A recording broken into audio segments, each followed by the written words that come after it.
کے رسول علیہ السلام نے فرمایا جب تم سفر سے واپس آؤ اور کوئی گفٹ لاؤ اور دونوں دوڑ کر آئے، بیٹی بھی اور بیٹا بھی، بیٹا کہے مجھے ابو یہ دو، بیٹی کہے یہ دو، پہلے بیٹے کو مت دو، پہلے بیٹی کو دو، تحفہ پہلے بیٹی کو دیا جائے گا۔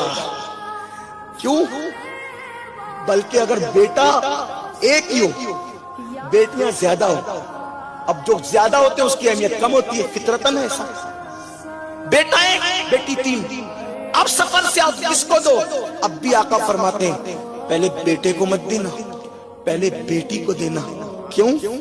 بیٹی کا دل بہت نازک ہوتا ہے، بیٹی کا دل بہت نازک ہوتا ہے۔ آقا فرماتے ہیں جس نے بیٹی کا دل توڑ دیا، جس نے بیٹی کا دل توڑ دیا، اس نے گویا اپنے نبی کا دل توڑ دیا۔